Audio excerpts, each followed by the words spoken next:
Pragnanandhaa, or how you say it, and his first name is almost as bad, is Rameshabu, and so they just call it R. Um, he won the tournament Polgar Challenge that was played the last 3 days on Chess 24.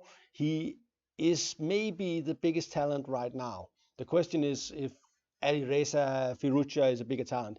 But Firouzja is 17 and Pragnananda is only 15. But of course he will still have to break the 2700 level. But what Pragnanda did do was win this tournament very convincingly. 1.5 point ahead of Nordibek, we all know, and the other Indians, Nihal, Sarin, and Vincent Keimer, and players like that. And of course, and we even have the Danish player Jonas Bjerre there, and he was number 10, which he's probably not happy with, but it was very tough company. So this Pragnanandhaa, I saw him first live almost 2 years ago in Elsinore in Denmark, where he played in Hexagon Chess Open and won it. And I don't know if he turned 14, but he was definitely a very little kid, and he was playing very well. And we all realized that okay, we have something special here. And it's of course difficult to say which of the Indian talents that will become best, but at the moment Pragnanandhaa is clearly ahead of the other players, Gukas and Sarin, and I think Leon Mendoca was I don't know how, I'm probably not saying that correctly. Anyway, we're gonna see a game by Pragnanandhaa from the recent tournament he played yesterday. And it's against Jonas Bjerre, the Danish participant. And Jonas is white. And this is interesting. I noticed that Pragnanda, he doesn't have really good openings, to be honest. He just plays something and has a very good sense for it. Sometimes he gets hurt in the opening. It does happen. But in general, he likes dynamic positions and knows his opening quite well, but it's not fantastic. It's something he will definitely have to work on to make it to the top. And they played the Kings Indian, a difficult opening, and I think a good choice against Jonas Bjerre, who was until recently a 1e4 player. And Kings Indians are kind of difficult to master, and it takes a long time to really grasp what's going on. And we see in the game that Jonas is not really well prepared for a full-blooded Kings Indian battle. He has also and here he does something smart, knight bd7, because he realized that Jonas might play the exchange variation, and Pragnanda was definitely playing for a win here. Jonas had seemed maybe vulnerable in complications, and Pragnanda had definitely not seemed vulnerable in this tournament. By the way, it was fun to see the young players because it was clear there was a lot of talent in the room or on the internet. But it was also clear that sometimes something was lacking. You could just sense that this sort of in-depth technique that most grandmasters just take for granted, it's not there. They're just too young to have acquired these capabilities. So even though they're technically not bad, they make huge blunders in the endings, and it's it's actually a good sign, because if you can, like Pragnanda and Jonas Bjerre can get something like 2550 or 26 something with such obvious flaws in your game, then there's big potential, because when you fix them, you're gonna be much stronger. Anyway, we're gonna go on here. E5. Classical variation, bishop e3. Another line is rook e1, and another line again is queen c2. Bishop e3 is more or less regarded by theory as the best move, I think. c6, that is a decent, good move, I think. Another move is rook e8, that looks more ridiculous than it is. And here Jonas decides to go d5, and I think most white players would not go d5 here. They will say, I will wait for rook e8. I will simply not allow white to black to have the rook on f8 when I play c5, because in this position now we have a position where black's counterplay is very easy to understand. He's for sure is going to push here, and due to the compact structure of black's position, the bishop here and the pawn mass here, maybe, oops, that was not right.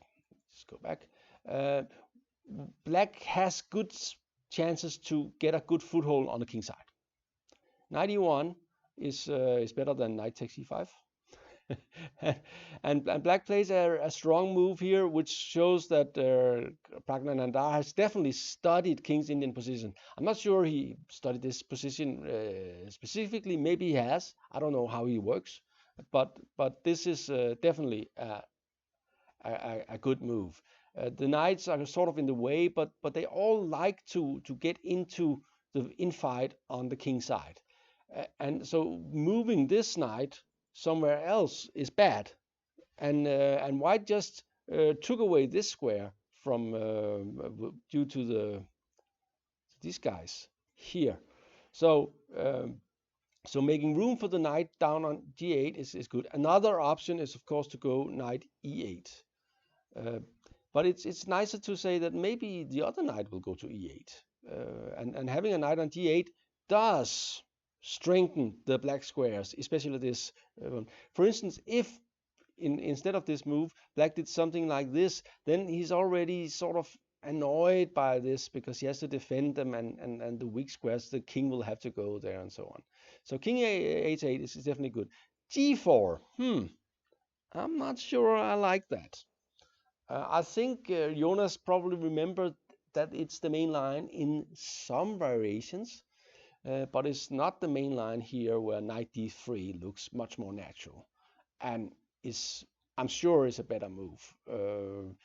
d4 is taking it far, to be honest. I think black has not made any mistakes. There's no reason to believe that you can push like this, even though that said it's not that white is worse, but after here we also see that there could be some problems on the dark squares, and Jonas hurried to play the queen here, but there's also already starting to go something wrong here, because it doesn't feel right to stand like this. You should be able to stabilize the position better than this, because after f5 the whole thing sort of explodes, and white doesn't look ready. And here he made I think the plan d4 queen d2 is possible, but here he should definitely try and play something with the white squares. I would say that he should definitely try and keep the knight on d4, play this okay, I can just show it, something like this maybe, and then put the knight on d2, and say that okay, in the future something will come here. Black, of course, you can just sense the energy in his position, so he will have counter chances for sure in the F line, G line, G file, H file, sometimes with E4 liberating his pieces. Sometimes the knight jumps into position. It's not easy to play. It's very dynamic, and I think it's this position you would have preferred to study at home before entering it, but this is what white should do. After this move, black is already better, to be honest, because as it comes, and here is already, because if he plays f3, then he has sort of open line for black's attack, and with the f4, black will definitely have more space on the king side, and thus better chances of a successful attack. So Jonas, I don't know if he still believes he's making normal moves, but he's in trouble here. This knight will be strong on f5. If it's coming to f5, Then it can it might go something like here, and then it's also go here, and it can even take on here. So this is looks like a correct move. White plays king h1, getting ready for rook g1, which looks normal, but the computer doesn't like king h1 and say that. But it gets worse. After this move, Jonas plays bishop d3, and after this he's basically positionally lost. And I don't think he had any idea that it was this bad, to be honest, because Jack is just coming now, and we will see that the space advantage that he has on the king side is just overwhelming.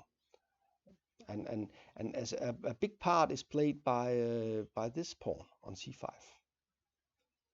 Okay, take, and he should probably take, trying to get some pieces off, because after e4 and knight g6, and we see that it's coming in here, and then the rooks are coming, and white knight somehow got stranded down here where it doesn't belong. Bishop d5, rook d5, attacking something, and this is something I noticed whenever they feel insecure, the young players, they attack something, and this is also what Jonas does. Jonas is a big talent, and I think he will probably learn a lot from these tournaments, because we saw both his strong side and his weak sides. In this tournament, he made some. He had the problem that he tends to drift into bad position when he's not completely certain of what's going on, and that points at that his openings are not good enough.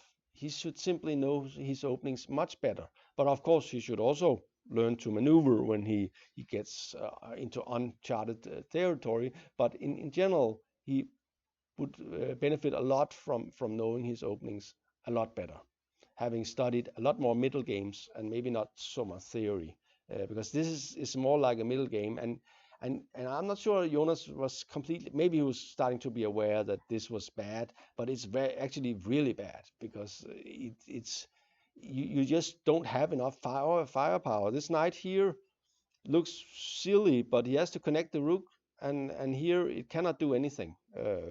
You might hope one day to land here, but it doesn't matter, because there will be weak squares, and there will be an attack, and it's very easy for black to play this. You just go like this, and knight comes in here. All the pieces are joining the attack,